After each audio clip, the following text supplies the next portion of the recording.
What up, everybody? I'm your host, JP, and this is my co-host, Josh. Hey, everyone. And welcome back to another episode of the FilmBros podcast.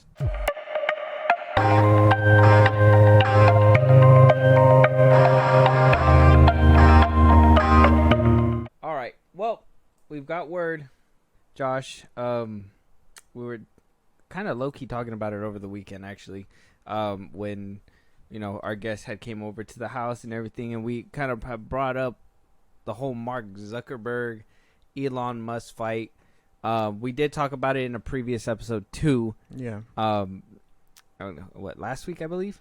It was last week's, one of last week's episodes. So if you guys haven't checked that out, go check it out right now. And before we start hitting the topics, if you guys are wanting to catch up on any episodes, if you guys want to support us in a big way, if you guys want to interact with us, Josh, let them know where they can let us know. Twitter, TikTok, Instagram, FilmBros Podcast. Hit us up there for anything you want us to cover. Listen to us on the go wherever you get your podcasts, and support us in a big way. Buzzsprout links are in those bios. Twitter, TikTok, and Instagram at FilmBros Podcast. Subscribers get special perks and shout outs.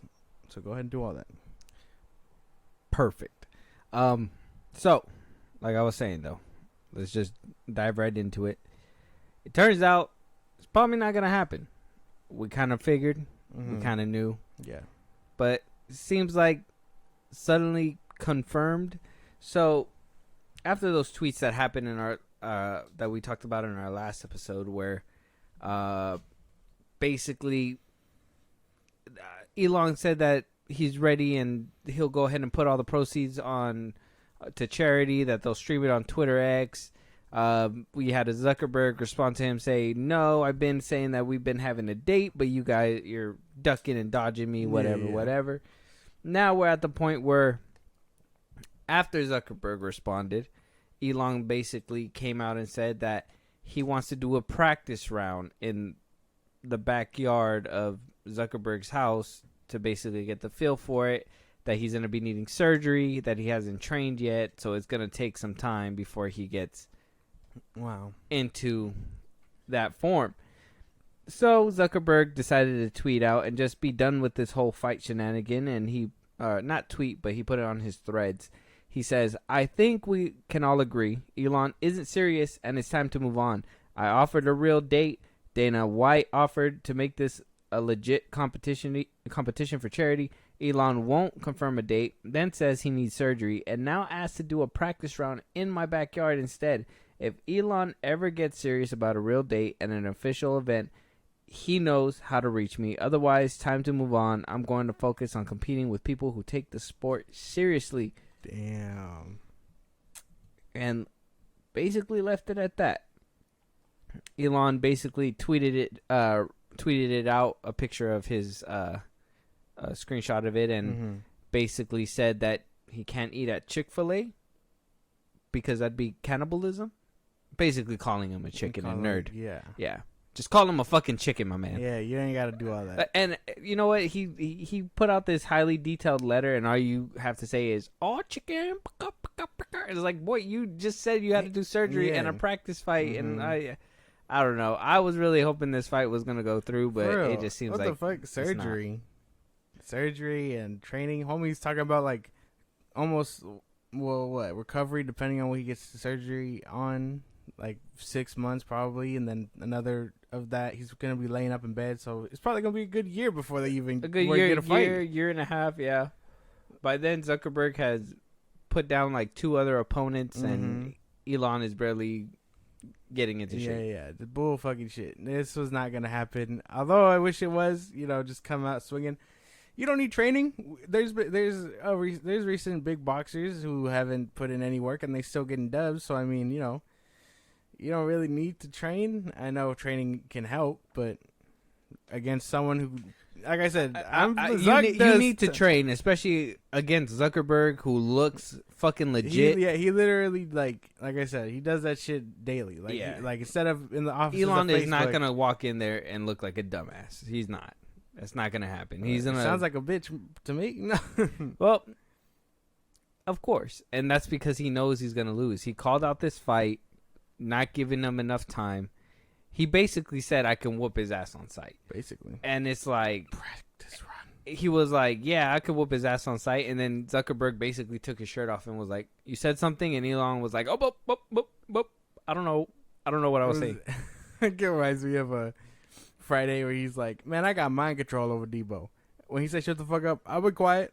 But when you walk away, I'll keep talking. Yeah, that's basically the way it goes. Oh, my man. Elon is out there playing a game of dice, and here comes Debo coming up to snatch his fucking chain. Yep. Oh, man. No, it doesn't make sense. I wish it was going to happen, though. That shit sounded funny. It would have been a hilarious fight, Mm-hmm. but Elon knows that it would have been a hilarious fight, and we would have been laughing at him. So, though I think he's chicken shit for backing out, I think it's a smart decision, I guess, for his career. Yeah. Because you don't want to be known as the guy who built Tesla, but then got smacked around by Zuckerberg. Like, hey, man, you know, SpaceX is doing wonderful things, but Elon Musk got his ass beat by the world's biggest nerd, so it's... Yeah, shit sticks to people. I mean, Yeah. from here on out, what are you going to remember Will Smith for? The slap or that table talk thing? The meme. It depends. Yeah. Michael Jordan, he's that meme. Mm-hmm. Yeah. Once you associate yourself with something and the internet takes hold, it's a done deal. So Elon is making the right decision for sure. Like I said, if there's any way we could make it happen, I'm willing to help make it happen too. I don't know what we can do. Maybe just cheer it on. Woo! Come on, guys. Fuck. How the fuck you gonna ask to go for a practice round in homie's backyard? What the hell? You're gonna walk out limping? I'll get you in the ring. What the fuck? I'll catch you on the next one, sissy. That doesn't make no sense. We just gotta... It's just to make sure that there's no cameras rolling when he gets his ass whooped, so he can be like, all right, next time I know what he's gonna hit me with. He's like the slow Sherlock Holmes. You know when Sherlock Holmes, he like calculates it as it goes? Yeah. Elon got to get his ass whooped and then come back and put in that work. Yeah, that's basically it. So, if you guys were hoping for an Elon versus Zuckerberg fight, sadly, it's not going to be happening anytime soon. Unfortunately. It would have been hilarious, but it's not going to happen. Yeah. But, something that is going to happen is some funny shit right now. We're talking about Zachary Levi again. My boy cannot shut the fuck up, but we still haven't seen him on the picket line. Mm-mm. Yeah, we had Stephen Amell out there being forced to be put on the picket line for whatever he did. Mm-hmm. So, Zachary Levi made an appearance at the Chicago Fan Expo, and he spoke to Entertainment Weekly. And he was out there telling the attendees at the event to avoid Hollywood garbage. And this is his quote. This is what he says. He says, I personally feel like the amount of content that comes out of Hollywood, that is garbage. They don't care enough to actually make it great for you. Guys, they don't. How many times do you have to watch a trailer and go, oh my God, this looks so cool. And then you go to the movies and it's like, what I get? They know that once you already bought the ticket and you're in the seat, they've got your money. And the only way for us to change any of it is to not go to garbage. We have to actively choose the garbage. It'll help. Actively not choose the garbage. It'll help a lot. I mean, he's right. And that's why Fury of the Gods flopped. Thank you for coming to my TED Talk. It all comes full circle, Zachary Levi, you dumb fuck. Oh my God. He's so dumb. He's like... I feel like he's like one of those people where it's like say you're in a friend group. I'm sure this probably happened to you or other listeners, but say you're in a friend group and someone tells a joke, but the whole group doesn't hear it. He's one of those people who will be like, tell that same joke that he just heard. You know what I mean? So, but to louder people, like I feel like he's that guy. You know what I'm talking about? No, say it again. Oh my goodness! Other people might get it. I don't want to talk about it again. I don't understand. In a friend group, In a friend group. Say you're telling a joke, but no one laughs, right? Nobody laughs because they're not paying attention to what you're talking about, whether it be to someone else or whatever. Yeah. Zachary Levi is that kid to take your joke, say it to the group, make them laugh, and then just be like, "Oh no, he stole my joke." Oh, you think he's a joke taker? Yeah. Oh. Based off this alone, we've been calling shit out for garbage for a while, and now all of a sudden, oh, don't consume garbage. Like, yeah, no, this is why your movie did terrible, and you know you had to come out and try to save it with your whack press tours. Something like that. I personally think with this whole situation, it's just ironic. I find it to be ironic. He's in Hollywood garbage. Shazam! Fury of the Gods 2. Well, though it's not the worst movie out there, it wasn't The best. It wasn't golden either. And if we want to be honest, that movie could fall in the category of a manufactured superhero movie. It had no soul, no nothing. It was a repeated thing that we've seen multiple times already, trying to copy and paste from somebody that they've not had since fucking 2016, 2017. Yeah. So, to me, Zachary Levi going on these weird rants, you know, we have the one back in the day, the ancient one, the epic one. Oh, the Snyder Cut? That doesn't exist, right? And then you have the most recent things, the SAG. Well, first of all, his after the movie, nobody was watching that shit in theaters rant that don't watch John Wick 4 because if that's your cup of tea, pew pew pew, you want to watch a family movie, come watch Shazam or whatever. It's like, okay. And then you have the whole SAG thing that just happened in our previous episode. Go check that one out. And now we have him coming out and trying to virtual signal, saying to don't watch garbage. I know we looked up his movies before. He wasn't in any bangers. Nope. He's still not in any bangers. Quite unfortunate. There is Hollywood garbage out there. And we can actively avoid it ourselves. We don't need to be told. It's just actors like him who will 100% say that his movie is so good. Mm-hmm. I mean, we heard him say it in the clip before when he was talking about the SAG strike, when he was like, oh, where I played the most handsomest prince ever or whatever. Like, yeah, his movies are golden. And that's how every actor sees their movies, no matter what. Or maybe they don't like it, but they still got to promote the fuck out of them. They still got to be like, oh, this is the best movie out there. The Flash, this is the best comic book movie of 2023. Something like that. It's you promote your own movie that you don't realize is shit. It's basically walking around acting like your shit don't stink, bro. Yeah. It's like, man, you just dropped the shit right there. You're over here telling us not to watch it, but you dropped it right there, bro. That doesn't work out. It's kind of funny because it doesn't work. And while some movies deserve praise, Zachary Levi again hasn't been in any bangers as of recently. That first one kind of did him wonders and probably could have pushed him on the map, depending on how you look at things. But this second one just kind of tanked. It like that shit fell hard. There's no way you're talking about. Let's be honest. Hollywood garbage. We already have a review out there, so if you guys want to hear the full review, we have a Shazam 2 review. Yeah, we tore it to shreds.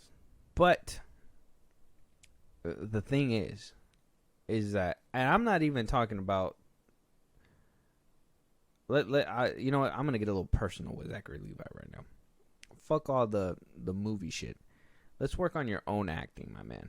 Let's do that first. Let's work on the acting first, because in Shazam 2, you couldn't even act like the child you were supposed to be portraying. Mm-hmm. You were this wacky, goofy, over the top, whatever the fuck. Adult acting like a kid. You made it seem like you were acting like a kid, and that's a problem. Don't give us shit performances. I'd say that too. I'll be one ahead of you before you decide to try to, say that joke too. Fucking imagine some actors will take mad offense to that. They're gonna be like, what the fuck is he talking about? You know what I mean? Who, me? No, some actors. Like, imagine he comes out and says some actors should really work on what they're doing. Oh yeah. Some people are gonna look at him like, "What the fuck are you talking about?" And that's the thing, is that out of respect, he probably wouldn't say shit like that. But at the same time, it's like, man, somebody should be saying it to you, and maybe your movies might be coming out a little bit better, because everybody's biggest thing with that movie too was the fact that he was very so flip-flopped. Yeah. We're not, like I said, it wasn't a terrible movie. There was aspects of it that where it could have been good, but the problem is it was too generic, and well, let's be honest, you just couldn't capture the Billy Batson part. Basically, it is what it is, man. Take the L again, Zachary Levi. I don't understand why he keeps doing this. I don't understand. Why can't no one stop him? Take away the mic from him. There's no movies coming up with him, right? No. Oh, the Spy Kids. Well, yeah, but you can't promote that. I know, but still, he wants to stay relevant. So if the strike does stop, because if you notice, right, who's still going to events and stuff like that? Who's still touring? You're seeing these actors still doing their rounds or whatever. They're not promoting things, but they're still doing their rounds. Why? They're trying to keep relevance, keep the fan base happy. They're doing their roundabouts around the world, meeting fans, signing stuff. They can't really, like I said, promote their movies, but they can promote themselves as actors, like meet and greets and shit like that. So when it comes down time to it, which I don't know how well these comments are really going to work for him when the whole strike is over, because this could very well definitely come back and bite him in the ass. Yeah, a good chunk of this kind of stuff. And then, directors are going to be like, what movies are you calling garbage, guy? The fuck? Like, whose movies is garbage? Whose movies? Yeah, they're going to grill him. He's going to try to get a movie role in Christopher Nolan's role. He's going to be like, nah, my movie garbage or what? It's just gonna hit him with the what's up, fool? Gatekeep it now. I'm telling you, man. That's how it's gonna be. I can imagine. He just gets blacklisted. He called all our movies garbage. My God. I mean, and it's true. There is studio movies, right? We do have studio made movies, and if he really wanted to make a difference or really prove something out, maybe he should be calling out names at this point. He could easily say, we want studios, right? Because he did say studios, which is, it does make sense. There is a lot of studio interference within movies, and they kind of pump out whatever they feel analytics say is going to make the audience happy. So why not say no to crappy movies? Why didn't he say, you know what, Shazam 2, or let's say Shazam 1, all the way back to Shazam 1. If he would have called out Warner Brothers and been like, you know what, we can't do this scene without Henry Cavill. Yeah. Let's all band together. We cannot do this scene without Henry Cavill. Zack Snyder is our leadership to this DC universe. We all need to band together. Why didn't nobody do that? Why didn't anybody do that before? No, nobody cared. But then when their movie starts tanking and when it's about their relevancy and stuff like that, all of a sudden it's don't make garbage movie studios. Yeah. It's like, bro, like you can't work for the man and then put a middle finger to the man at the same time. It's hypocritical. Yeah. That's the best way to put it. I got really nothing else other than it doesn't make sense for him to come out and say these things. Out of all people, him. You know what I mean? Now, you could probably hear this from like Leonardo DiCaprio or someone higher listed up, but him of all people, I don't know. Like, this is something Samuel L. Jackson would say, and then you'd be like, okay, that makes sense, because he'd say some shit. He wouldn't say that kind of shit. I feel like Samuel L. Jackson speaks for, I feel like everybody, a good chunk of actors know how to make sure to keep the quiet things quiet and not say the quiet stuff out loud. I feel like Zachary Levi just doesn't know how to shut up, and he says everything out loud. That rant that he did on Instagram Live, that what he said on that stage about the Snyder Cut, the whole SAG union strike comments that he did, is just, he is somebody, and it's fine. We need talkers in this world who gets, like Tom Holland too. You know how like shit just slips. You just get emotional, you get excited, and you just talk and you talk and you talk, and things slip out, and you're just speaking, and you're not thinking that it could be taken in a wrong way, but it is what it is. You said what you said. Those are the people that need to be regulated on how much time they can be at fan events, or you know, what should they say, or what to avoid to say, or maybe get them some lessons with that. Zachary Levi is somebody who kind of shoots at the hip with whatever he wants to say, which is cool at times. No, it's not. There's things that you don't say, though. There's things that you don't say. There's things that you can say. But like I said, you can't work and make shit movies and then call out studios for producing shit movies at the same time. you should be like, the script is shit, and I'd be like, oh, I absolutely loved the script from Shazam 2. It was wonderful, very cinematic, peak. I'd say peak. Cinematic. Yeah, I guess. Zachary Levi, the type of dude to be like, if he had to pick, if somebody came up to him and was like Shazam 2 or Oppenheimer, he'd be like Shazam 2 all the way. Shazam 2. Have you seen it? I have all the copies. I don't know. I got nothing more to say about him. It's weird that he just comes out and says things like this. Levi, goodbye, man. It is what it is, bro. If he has more to say, we're obviously gonna keep talking about it. But at the same time, my man, please shut up. Shut up. It's time to shut up. Or join the picket line. Or give us more content. That's fine. You can. More content's good too. I appreciate it. Moving on though. Rumor time. We got a bunch of rumors from the rumor mill.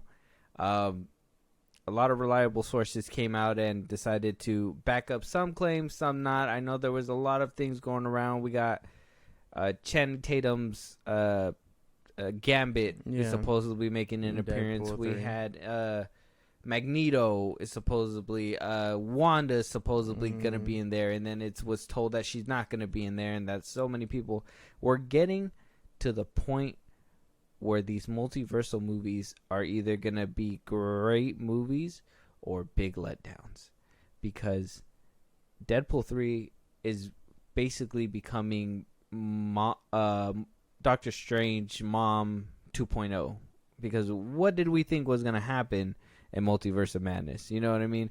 Everybody was saying we're going to get a Tom Cruise Iron Man.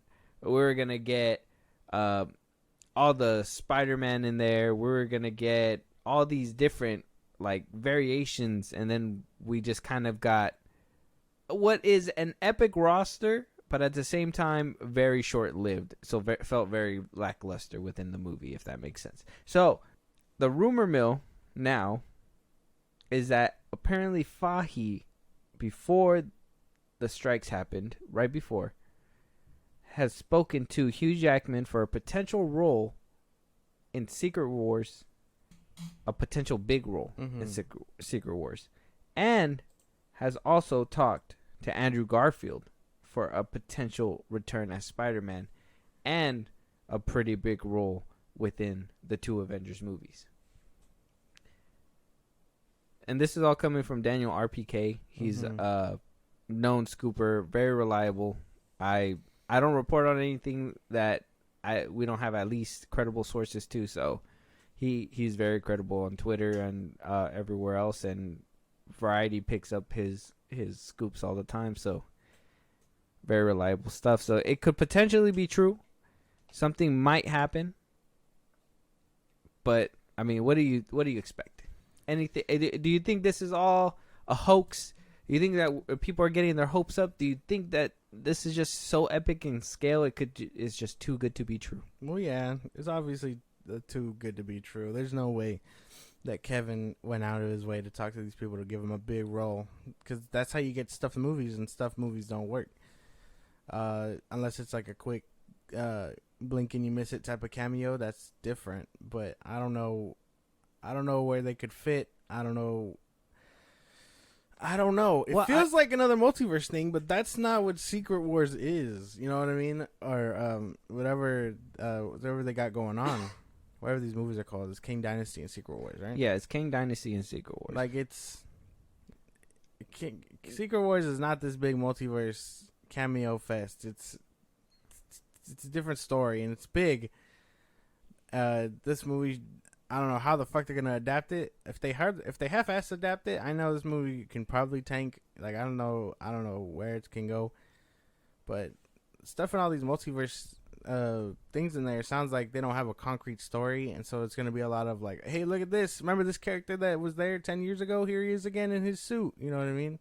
Well, according to some synopsis, and this is taken with a grain of salt, this is why I didn't make it a big topic, but I will at least acknowledge that I've seen it to, put it out there. So potential spoilers for Kang Dynasty, potential spoilers for Secret Wars. That apparently there's going to be, in Kang Dynasty, there's going to be 3 main Kangs that they got to defeat. I think they said it was like Roma Tut, and 2 different variations of the, Kangs. the 3 that were in the post-credit scene for Quantumania. Basically. And that we would see 3 teams of Avengers, basically 1 team per Kang. So you're going to need characters to fill up the slots. It's just how much screen time and arc are you actually going to be able to give, and not just make it a boom, pam, pow fest, you know? And it does sound stuffed. Secret Wars sounds a little bit more simpler, but it will be that basically, I'm sure that we'll get that cameo fest still, but it's going to be not as heavy as in Secret Wars. I think we'll probably get that epic moment, probably like an endgame type feel or something like that towards the end, but that's about it. I don't know. This already sounds like a mess. Stuffing all those people in Deadpool 3 makes sense, sure, because, again, I imagine it's going to be a lot of blink if you miss it type shit. If they're taking down Fox, I expect to see Fox characters. That makes sense. But I don't know how it's going to work for these Avengers movies. Like, they're big plots to handle, and people already have a problem with these movies adapting comics correctly. Like, it's gonna be a big thing. That's something too that I was worried about as well, because a lot of people were like, "Oh, Secret Invasion," but it had nothing to do with the Secret Invasion comic. It was nothing. Exactly. So we're obviously gonna get the same thing with these movies. So is it a big letdown if it's not completely what you're expecting at this point? I think Marvel's already making it known, like, hey, we're taking these names, we're just not adapting it 100%. Yeah. So can you really, are you able to have your feelings get so hurt at that point? It depends on how big of a fan you are of those stories. I know some people will be like, oh, it is what it is, and then you got comic readers who are just like, well, this is not it at all, and what, so on and so forth, and we get it. Endgame and Infinity War weren't it either. Like half the roster that was in the comics wasn't even in that movie. So sometimes you just gotta work with what you got and what they had at the time. They didn't have the X-Men, they didn't have all those people. Now they kind of do. They own all of those. They kind of own all those people, and what they don't own, they can use. It's just a lot of like, how are they gonna adapt it? How are they gonna fit all these people and adapt it correctly? And while yes, it'd be cool to see Andrew Garfield, but I don't want to see him get wasted. I don't want as a cameo. Same thing with Wolverine. Like I don't want him to overstay his welcome, because again, how is he being alive not ruin what happened in Logan? You know what I mean? Like, it's a lot of, because he was put to bed. It's like there's got to be a time to put these characters to bed. Is there? Or can we just keep making movies with them? I mean, is it really a bad thing if they continue the role? Like, if Robert Downey Jr., if he wasn't so fucking expensive, don't you think Disney would still want him as RDJ? Don't you think he would still want to be? I mean, if you were still making steady cash flow off these movies, don't you think, it would be nice to finally have an end or whatever to some characters? But you're not telling me that you wouldn't still be excited if RDJ was still alive in the Marvel Cinematic Universe? Like, imagine if it was Captain America who sacrificed himself instead of RDJ, and you still had him in the movies. Like, that would be cool. Like, imagine where we could take the story if he was still there. I mean... Yeah, but that's the thing. It's different if they're alive and they're continuing to develop it. You know what I mean? It's not like Bucky, where he lived through all that, now you're expecting him to rest. No, you're going to continue to play with him because he's alive. But people like Logan, Iron Man, they're dead. They died canonically. There's a time to put them to bed. Like, you gotta leave them there. Charles Xavier, I know there's a rumor going around where he's part of the Illuminati, and Magneto. The Illuminati? The Magneto might take his spot, whatever, forming that universe's Illuminati again. And I'm like, well, good. At least now it's not a variant of Charles. It's someone who was close to him, Magneto, which makes sense. And I hear it's gonna be Ian McKellen again, or whatever, how you ever say his name. But like, I imagine that makes sense story wise. Don't bring back someone you killed just to fill a spot. That sounds terrible. Yes, and 100% yes. But at the same time, wouldn't you want to see your characters interact with each other? And I understand continuity is a big thing, but is it so wrong if this is their continuity? And I personally don't I feel the same way you do when it comes to Logan and Hugh Jackman's Wolverine, because you're right, they did put him down to sleep. So why would they bring him back? You know, if you already put this character down, why bring him back in the first place? Just recast him. That's what I was hoping, and that's what I was thinking that they were going to probably go through. But they are just bringing him back, obviously, for the money. But aren't you there at the same time to give them the money for that? Well, yeah. Because, I mean, at the end of the day, you find it distasteful, but you're still going to go watch Deadpool 3. Yeah. That's the conflict. So you find it distasteful, but you're still going to watch the movie? Well, obviously, yeah. I like those movies, and while I can disagree that using them again is still weird and whatever else, I'm still gonna watch it just to see how they execute it, and then I can totally be like, well, no, it was a waste of time. You know what I mean?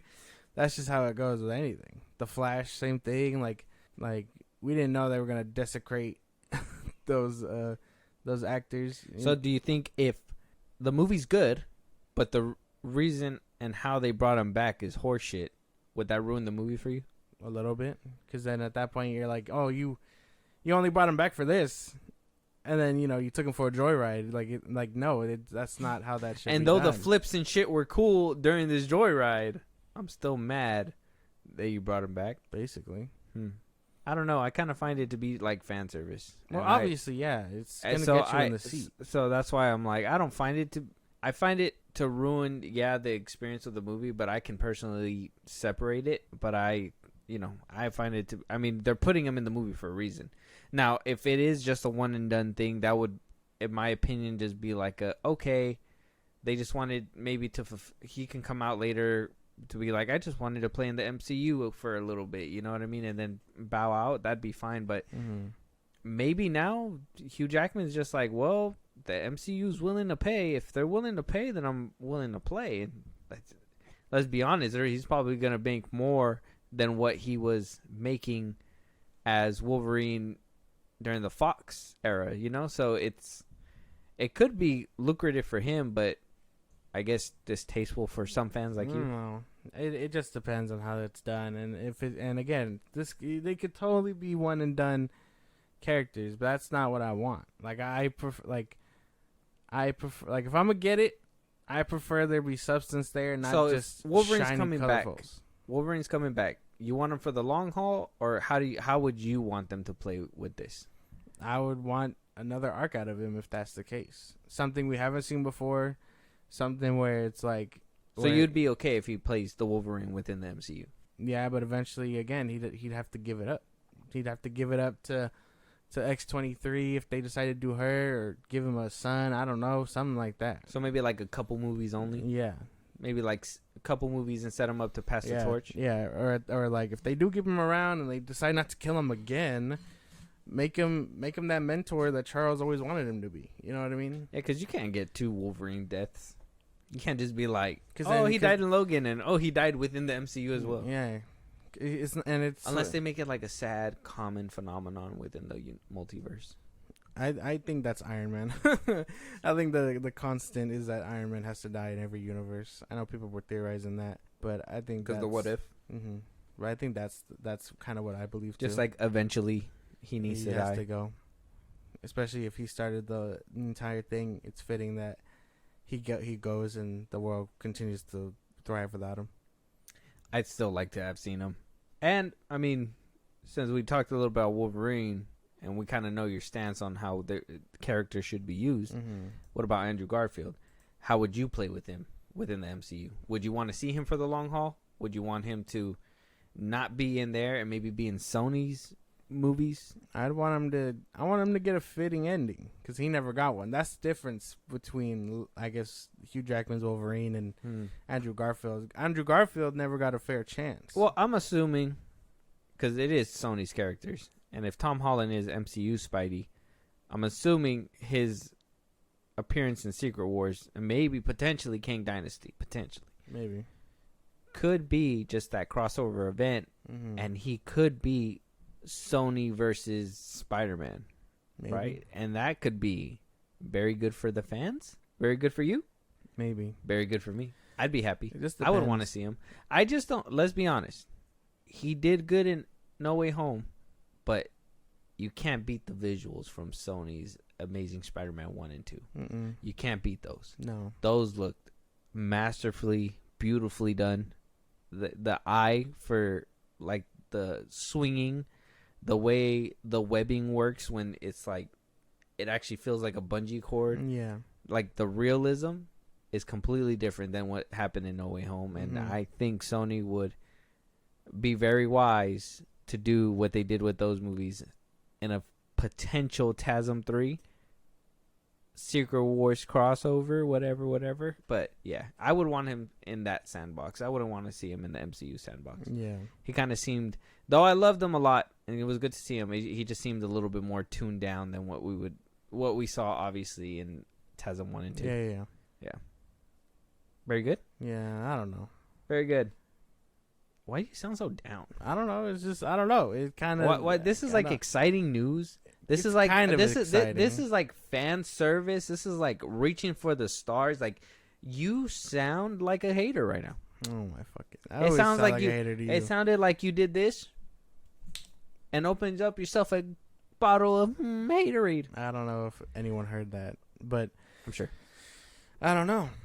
It's just about. It's because you sound more upset that they're coming back when you would think that this would be the most exciting time as maybe like a comic book fan or a superhero fan. Well, yeah, it's exciting for sure. It's just what are they gonna use him for is my thing. Because again, the difference between Wolverine and him is that Wolverine got an ending, and they're choosing to rip him out of a timeline and use him for whatever. Him, we know he's alive, and the only thing is that he didn't get a satisfying ending. He got he lost Gwen, and we see him in TASM 2 in No Way Home. That we know he got angry and stuff, and maybe No Way Home gave him closure, but we never get to see that. You know what I mean? Saving MJ, we got that little bit of closure from him, but we don't know how he's gonna act in his world now that he's fulfilled or whatever, quote unquote fulfilled. But like, I just don't want him wasted. That's all. I don't want them wasted when there is definitely more story to tell. Not just hey, there's Andrew Garfield Spider-Man. He's doing this with so-and-so. Okay. All right. I guess rightfully skeptical. Yes. Rightfully skeptical. But I would say you should be a little bit more optimistic. Like the idea, and hope that they're going to do something good. Like if I could see Toby and Hugh Jackman shake hands, that shit would be sick. I wouldn't mind that. That'd be cool. Toby and Hugh Jackman? That would be pretty cool. That'd be epic. If we could see like the original Mr. Fantastic and that Fantastic Four team see and meet Hugh Jackman as Wolverine, fucking cool. That'd be cool. But see, that's what I'm saying. That sounds so dope in my head, but I just don't want it to just be like, hey, and then they just kind of, you know, I want it. It has to be beautifully done, obviously. I agree with you with that, but I think they did a good job with No Way Home. Like I said, not as beautiful, I guess visually pleasing as TASM 1 and 2, but still, they did a good job, I think. And so I'm hoping the MCU does another good job, and let's just hopefully they make right decisions. Hopefully. But also, we got more rumors, right? More live action remakes coming from Disney. Fuck. And we need to know whether or not these are the right calls. So the first rumor is Florence Pugh being rumored to be number 1 in Disney's pick to play Rapunzel in Tangled. A live action Tangled remake. I don't think so. I mean, she looks like her. She does, but I don't know. I don't know. I don't think so. She's a great actress, but I don't think so. I would imagine somebody younger as Rapunzel. Yeah. Somebody more, I don't know. I feel like Florence Pugh looks more mature, and I think she has more of a younger, innocent look. And I think Florence Pugh, maybe from this picture, but I could see it, but I see that as being a safe bet. Honestly, she's a good. I think she's a great actress. I don't know. I think we would want somebody else. Yeah, I don't know if her you had it right. Safe bet for sure, but yeah, it'll be lazy if they do go with her, because that's a safe bet. Yeah, because I can't honestly off the top of my head. I'm trying to think of like somebody who can play her. I can't think. Jennifer Holland. James Gunn's wife? Isn't she old as fuck too? What the fuck? Man. Oh, she could play. I think she would honestly play a good evil mom, auntie, whatever she was. She was evil mother. Yeah. Yeah. No, I can't think of a blonde person to take this role. Yeah, I don't know. That's crazy. Yeah, but another rumor as well: Lupita Nyong'o as Tiana for a live-action Princess and the Frog remake. Yeah, I can kind of see it. I could see this one too, but I think I would prefer.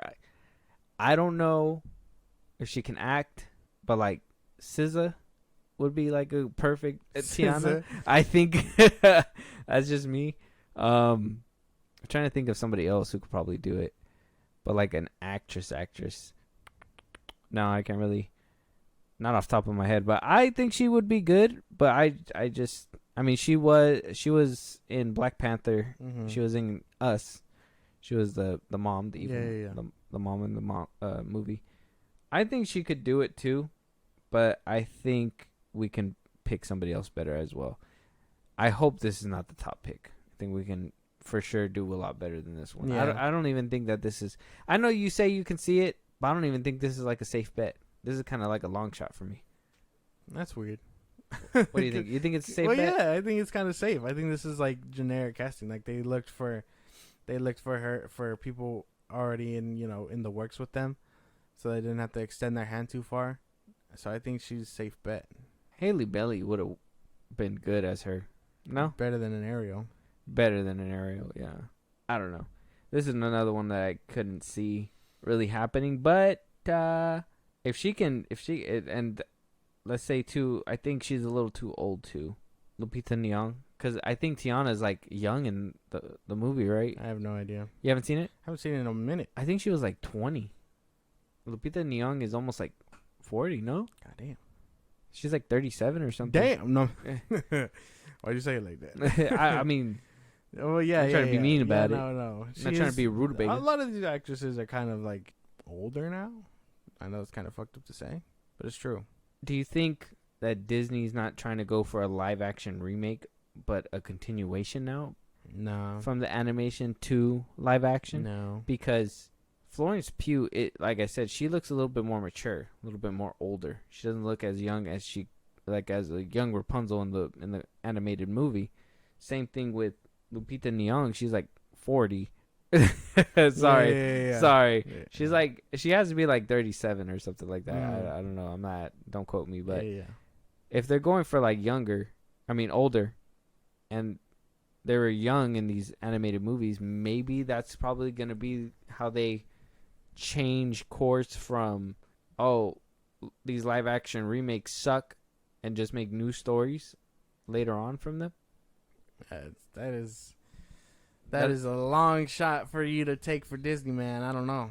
I think you think they still haven't learned their lesson, huh? Yeah. I think this. How many times we got to teach you this lesson, old man? I think they're really trying to remake it and then just give it so that the princesses save themselves.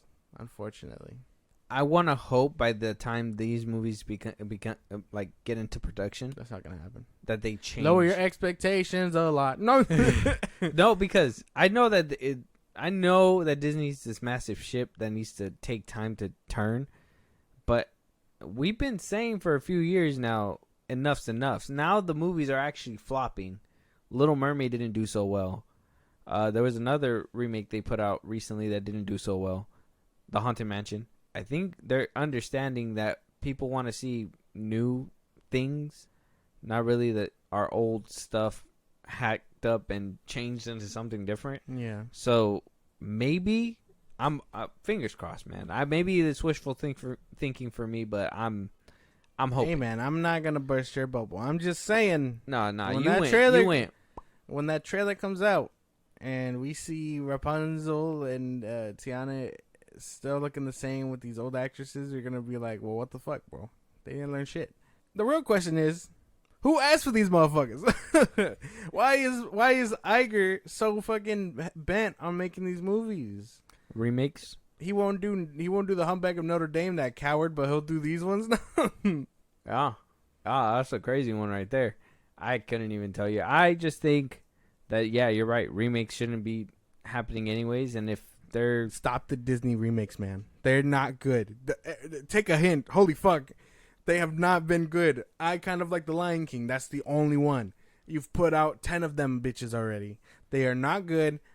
Go back to making your own stories. If you really want a princess to save herself, just make a princess that saves herself. Stop trying to turn them into these heroes that they weren't before originally to be woke and with the times.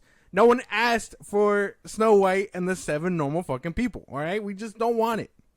Disney, get it through your fucking head, your skull, man. Yeah. Yeah. Way to reinforce me there, bro. I got you, man. I'm right behind you. Fuck Disney. I mean, what? All right, we're moving on. So, Blue Beetle director coming out saying that he actually would want Bane to be played by Dave Bautista. For our Spanish speakers, it's the director, for those that don't speak Spanish, sorry. We don't speak Spanish on this podcast. We are purely English, so I'm going to have to translate this. But the director of Blue Beetle, what's his name one more time? Angel Manuel Soto came out in an interview because the cast cannot do it. Yeah. Union strike. When asked who he envisions to play Bane, he said that Dave Bautista watched Blue Beetle, enjoyed it, had talked to him about him playing Bane, and from then on, he honestly cannot see anybody else play Bane. Yeah. And that if in the new DCU, James Gunn gives him the opportunity to create Bane, he would want nobody else but Dave Bautista to play. Fair enough. We already heard that Dave Bautista came out and said that he's too old for it. Yes. That he would want a younger actor. Once upon a time that he would have been, but now he's just too old. Just too old. Do you think that this might be the push to bring him back? Do you still want to see him as that, or did you ever want to see him as... Well, Bane? yeah, I think he could do it. I think he got him... I think it's just... He got him at a bad time, like right at the end of his superhero career where he's trying to break out and do more stuff. Like, if he would have gotten him in his prime, like when he... Like, with the first Guardians movie or something like that, I know DC was in its train wreck, but if he would have gotten him then, he would have been, in the heels and been moving quick. But he's at the end of his superhero career. I think after what happened with James Gunn and Guardians 3, like he's ready to move on. And that's not to say he hasn't lost his physique. Homie is stocky as fuck. Like if we saw him in fucking what is it? Yeah. Cabin in the Woods or whatever the fuck it was called. Yeah. No, he's still built. I think he can still play Bane, like an older Bane. It wouldn't be a big deal. I just personally think, and I could be wrong, he could play a different character within James Gunn's DCU. But I think he knows the kind of treatment that he got with Bane. I mean, with Drax, and I think he would rather not. That's why he's at the end of his career with superhero stuff. Not just with superhero stuff, but just I would say personally, just knowing that how James Gunn works, I think that he would rather not, because he was very vocal on all kinds of press tours saying that he wants more nuance to his acting. He wants to be able to portray more in-depth characters, and that Drax, the Destroyer, became a giant teddy bear instead of what he was supposed to be within the MCU. Yes. He talked about it. At the end of the day, what did James Gunn do in Volume 3? The same shit again. Granted, he could have, like I said, behind closed doors, him and James Gunn could be cool, and he could have said, hey, you know what? We wrote you like this the first 2 movies. I'm sorry, dog. We're going to have to do it again. It's not my rules. It's the almighty Godfather Kevin Feige's rules. He could easily say that, and they could be cool, and he could totally come out in James Gunn's DCU. Or Bautista could be kind of bitter about it and just be like, you know what, I'm gonna use the excuse that I'm too old, and I would rather not be in his DCU. Basically, I don't know. It could be a number of things, but I mean, he would have made a good Bane.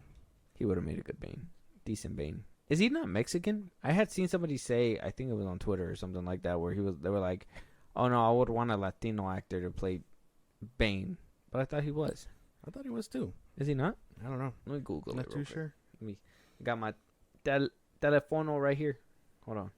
Dave Bautista's ethnicity, ethnic background, Greek descent, Filipino.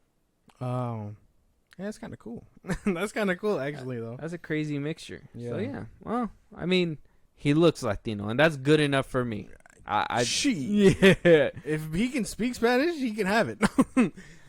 100%. So I would say yes if they give him a chance, but like I said, I just wouldn't want him to be a dumbed down character in another James Gunn production. So and even then, where would you put him? You know what I mean? The new Batman movie that's going to be coming out, Brave and the Bold? They did say the Bat family is going to be introduced. There could be a round where the Bat family needs to take down a Bane. Yeah, but it wouldn't be the same if we don't get to see Bane. Like the big luchador Bane break Batman. That's true. So, I mean, still a mystery. We still don't know what's happening with the new DCU. And with this union strike, we are still waiting for production developments. Yeah. It is what it is. But, like I said, director doing his press tours, another director biting off the Snyder apple. So reviews are out for Blue Beetle. The director's doing the press tour. Like I said, actors cannot. Union strike. They say no talking about it. Angel Manuel Soto was speaking to Nestor Bentigator. Yeah. And basically said that there would be homages paid to Snyder's 2013 Man of Steel. Where did we hear this before? I don't know. Maybe The Flash. Oh shit. Sorry. Anyways, The Flash. But this is what Manuel Soto had to say about his homages. He says in this quote, "Waking up in Mexico to the news that Snyder wants to see it too, a director that I respect so much that his films are an immense influence."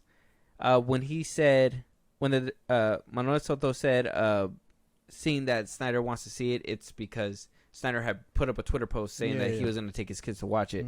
But Manuel Soto goes on to say, even in Blue Beetle, there are some references to Man of Steel that we made out of honor and respect for the work and art of Zack Snyder. Also seeing David Ayer sharing it, it's like, wow, brother, how nice it feels to have the support from the people that one respects and that the fans also respect. Well, that's cool. I mean, it's cool that that Zack Snyder came out and promoted it. Yeah. So did David Ayer. He did say that it was a good representative movie for Latinos, and it was actually pretty fun. However you put it. I don't want to say, and this is a thing, and it sucks, because I feel I don't feel right about it, because regardless of what anybody says, I like Zack Snyder's movies, and you could say, like, oh, if you like those movies, you're part of the Snyder cult or whatever, but I don't follow what people say. And I know a lot of people, and I have the reviews right here too from like what the early reviews are for on Blue Beetle. I've been skeptical of DC. And Andy Muschietti, when he was promoting The Flash, he even said himself too that he was paying homages to Zack Snyder and Zack Snyder's Justice League, that you were going to see some of that. And though there was that whole pointing thing in the little snippet of the Aquaman scene where Aquaman is pointing at Barry because they hit each other and fell on the staircase from fighting Superman. Yeah, we seen a little snippet of that. There was the whole 2013 the day the Earth was introduced to Superman with the Flash saving the kid. Yeah. So there was homages, but are we gonna? There's so many questions I have. First is, are they lying to us again? Is this another push to try to pump out another fucking boo-boo ass movie that's not gonna be good, and say that it's great, silly, it's fun, it's goofy, whatever, blah blah blah. That's question number one. That's what I have. Number two, if it's gonna reference Man of Steel once again, and this is supposed to take place within James Gunn's new DCU, how is he gonna retcon that for Superman Legacy? And if that's the case, then that means that it wasn't paying homage to Snyder. It was showing you a sneak peek of what Superman Legacy has in store for Superman. So this could be clickbait. Yeah, I have no idea what he means exactly. I'm tired of seeing, like, as much as cool as it is, like I said, to know where superheroes were during the whole Zero Black event. y'all do it ass. Y'all are so bad at quote unquote paying homage. It's honestly mad disrespectful. Like it's crazy that you guys want to keep doing this. And yeah, for sure. Like how is he paying homage? How is it directly tied to the DCU if you're using Man of Steel? This is the crazy fucking thing, because if it is clickbait, then holy shit, you are in for a world of fucking hurt, my guy, because those fans, they don't play. And if you're referencing something and they're like, well, what the fuck was that? Then they're going to come for your neck, bro. They do not play, man. They will come for your neck. They will come for your movie. You think that is more about his safety at this point? Honestly. Because he's making a bold move right now. Yep, you saw what happened with the Flash. Apparently they can control box office numbers. Apparently they can do all this and that. My guy, you would have been better off just not referencing Superman or Batman all at once. That is well said as well. I have nothing more to add. I mean, you're right. They tore the Flash to shreds. It's still being dragged. Like I said, there was a good movie within all this mess, but studio meddling has once again struck, and I think Andy Muschietti should 100%. If we're giving Ayer his cut, I think Andy Muschietti deserves his cut too. Before all this studio interference and like 3 regimes asking for 3 different movies, I think the movie that he had set in place, I think we should have a chance to see that one day. But Blue Beetle, that one was in early development, so this one was able to be pumped out exactly how it was supposed to be made. Mm-hmm. Were things tweaked? Probably not big things, because regardless, they were still trying to. By this point in the Hamada regime, they were trying to move away from Man of Steel and all that. Anyways, so what homages can they really do? And if, like you said, if it's ass, he's gonna know about it because they're gonna let him know. And you're gonna be like, "What the fuck was that?" Yeah, we'll have to wait and see about that one. But let me get into some of these reviews, because some of them sound generic. They did kind of sound a little. Do they? Let me see if I can guess a few. Okay, because we've like just maybe not maybe they're gonna be like, "Oh, this is the best DC movie since Christopher Nolan." Is that one of them? I have not read any of those, but you haven't read any? I've read a couple of them, but I didn't read anything. The best DCU movie this year? No, I've seen more silly, goofy. Read me some. All right, here we go. Eric Davis, Twitter user, says, I had a good time with Blue Beetle. Definitely feels like a cross between Spider-Man and Ms. Marvel, where family and culture is front and center, which I personally love. Big fan of the suit, and its powers offer endless initiative possibilities. Also, put George Lopez in all DC movies. That one's okay. Kind of decent. Kind of tame. Mm-hmm. He also, this is the same Eric Davis that said that The Flash was good too, by the way. Damn. Joshua Terry on Twitter as well says, Blue Beetle is a fun ride from start to finish, centered around family. Solo directed an awesome origin story movie with a hyper charismatic performance by Zolo as Jaime Reyes. I'm excited for people to see this. The future is bright for the DCU. Blue Beetle leads the way. Another Twitter user says, guess I can talk about Blue Beetle now. Saw it a few weeks ago and it's been genuinely difficult not holding my tongue. A breath of fresh air, not just for DC, but comic book movies. Period. Small, intimate story and character driven. Surprisingly, a very good movie. Another Twitter user says, Blue Beetle is DC's top-notch entry in the world of DCU. A heartfelt origin story that takes you back to Iron Man era, with action sequences straight from anime world. Iron Man era. Zolo Mardibuena is Jaime Reyes, delivering an outstanding performance. You don't want to miss this one. Rating 10 out of 10, he says. Motherfucker says 10 out of 10. Another Twitter user, the Blue Beetle movie is mostly a blast. Some is too silly or childish for me. A lot had me laughing loud. George Lopez. Practical suit rocks. The Latino representation is awesome. Enjoyed the family-centric stakes. Solid action beats overall. It's fun. And that's basically all I got. Rotten Tomatoes still doesn't have any critic score or audience score. So, hearing these reviews, I know I heard you say Iron Man era. Got any questions? Do these sound generic? Do these sound like they are appealing for you? What do you think? Not appealing. Iron Man era is a bold claim because we haven't. I'll say right now, the CGI in those trailers do not even match the Iron Man era. Depending on where you stand with the aisle, we haven't been near Iron Man level in years. Depending on where you stand with that. Mm-hmm. So that's bold. That is very bold. If you, that's actually really scary. And then giving it a 10 out of 10, holy fuck, man! There's no way. That is, I believe that's cap. As far as Zolo's performance and them talking about it, I believe that shit. Because again, I've seen him in Cobra Kai. I know his range, so he's a decent actor. I just don't know how well he can perform in a big budget thing, but I know he does pretty good TV wise. Okay. George Lopez, he's always funny. I always think he's funny. Obviously, we're gonna have a good time with him. Yeah. I think everybody every time we see the trailer in the movie theater when like the Flash was out and everything, everybody would laugh at the Batman's a fascist. I think his line delivery for that line is just spot on for it.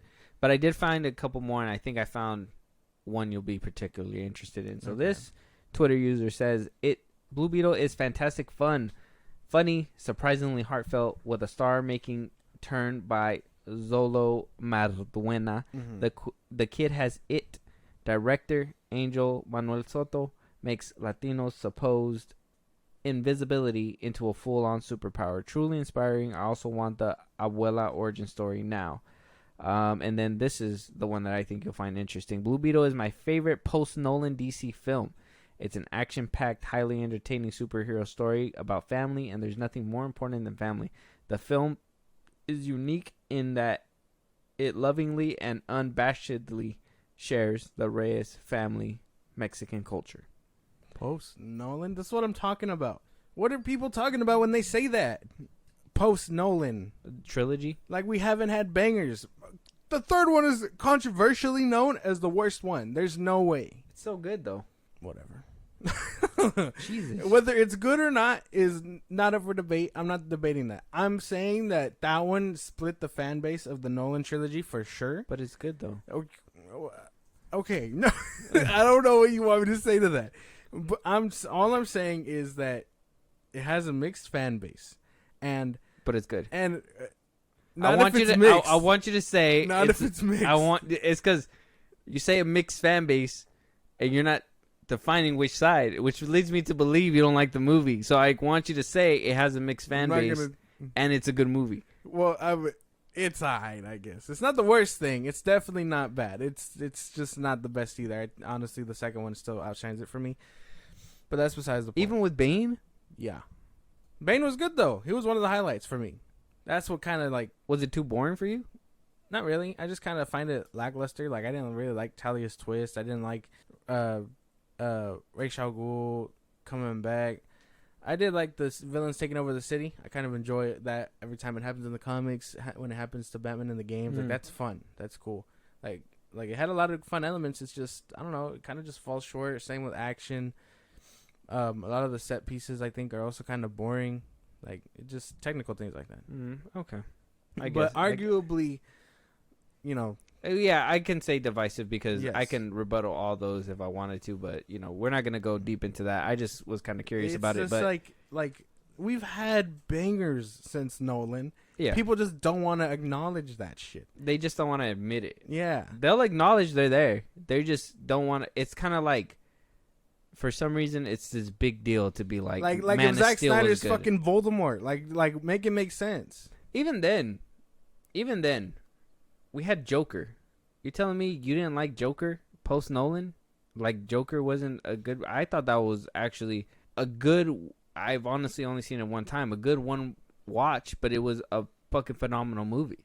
I thought it was great. Either homie is smoking that pack, or he hasn't seen a movie since the last Nolan movie came out, which was, 2012? I'm just saying, man. They say shit like this, and then we also get shit like The Flash is the best comic book movie of 2023. What packs are they smoking? That's that's the things that, like, I just don't understand, is that we get these conflicting. So I don't know how to feel about Blue Beetle still. These reviews don't help out either. No, they don't. I've been on the fence about this movie. I know we're still gonna have to go see it. We have to go see it because it's a DC movie. Yeah. It's It's this Friday, right? It's coming out this yeah, Friday. yeah. We'll make time for it at some point. Yeah. So Look out for that. Notifications on. But yeah. I'm only skeptical because of the last DC movie that did me dirty, and you can totally tell me like, hey, the Flash is a once in a lifetime circumstance. It can't happen twice, but you gotta understand. But Shazam happened before the Flash. Yeah, we're on a downhill spiral. Yeah, so it's like this is gonna like third strike type shit, like I was telling you. I mean, Black Adam happened first though.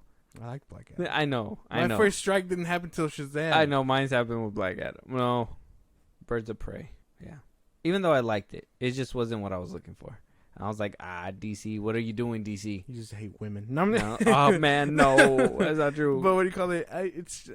I'm only skeptical because it's a DC movie. I'm sure it can bang. Like I have no problem being wrong about it.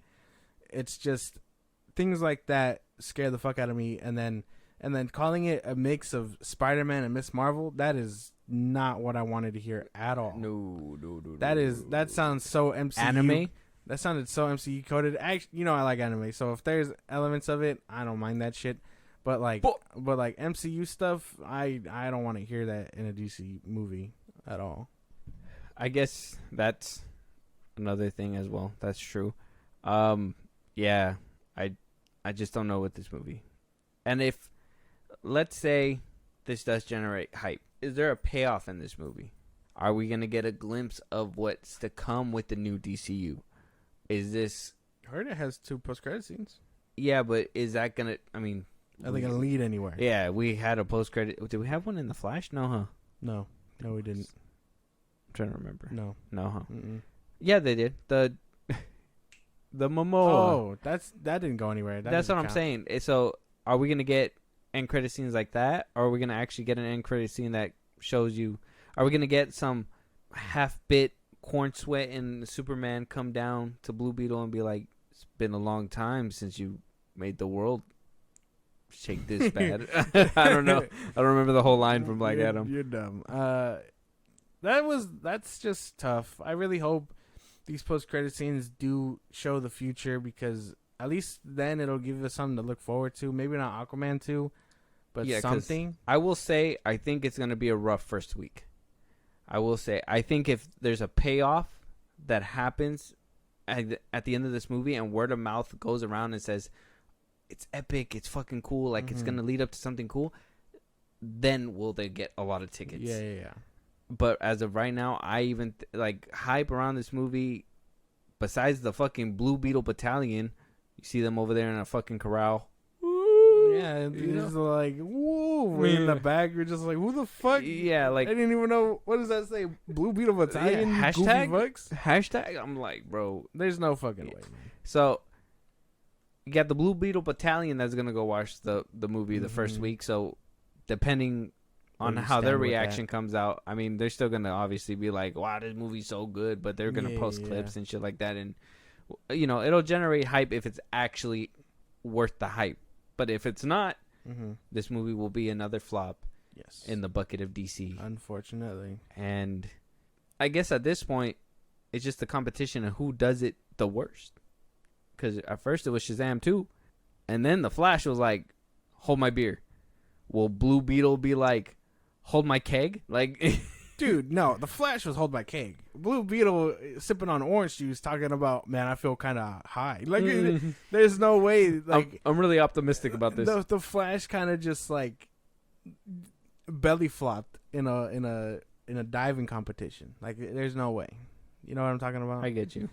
0 out of 10s across the board. It's just Blue Beetle has a really hard line to cross where it could be really good, or mid, just above mid, to be like, oh, this was a decent watch, or this can just be another fucking fail for DC.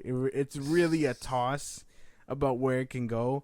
These, like you said, these critic scores, I don't listen to critics anyway, but like none of these sound positive in any way. It's not critics, it's from early screenings, general audience. Early screenings really don't. I still don't listen to them. You know what I mean? Like, it is what it is. I don't know how to feel. You listen to Tom Cruise for a second? Because it's Tom Cruise. Oh, okay. It's Tom Cruise. If he tells me to jump out of a plane, I'm jumping out of that motherfucker. Please don't.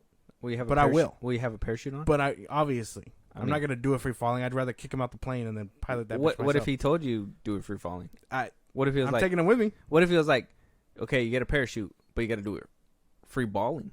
I'd probably no. I was kidding. I don't think I'd do that. Hold my pants. On the way down, you hear. That's funny. But yeah, no. Tom Cruise, you should always like. I would listen to Tom Cruise. I'd Fuck. after the Flash, I'd never listen to him ever again. And if we see him as a Green Lantern in one of these future DC movies, I'm gonna be like, you fucking sell out, you fucking asshole. But questions for y'all. I hope these made you hyped.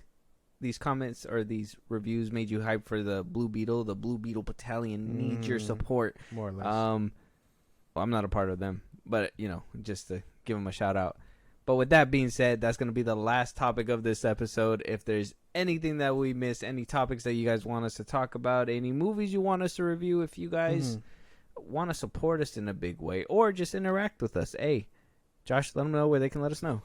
Twitter, TikTok, Instagram at FilmBros Podcast. You can hit us up there for any news or movies you want us to cover. Like I said, we will be doing a Blue Beetle review, so totally look out for that when we decide to put it out. Keep your notifications on. That's what I mean. Listen to us on the go, wherever you get your podcasts. That's Spotify, Apple Podcasts, YouTube Music, anywhere you get them. We're on a bunch of sites, so go check us out there. Listen to us on, not listen to us. Support us in a big way. Buzzsprout, links are in those bios. At FilmBros Podcast on the socials I just gave you. Subscribers get special perks only meant for subscribers. Shout outs on our episodes. So go ahead and do that. It'll really help us out. And like I said, you get special things out of it. When it's all said and done, subscribe to our YouTube at FilmBros Podcast. Yep. Blue Beetle Battalion, we out. Okay. Talk to you later.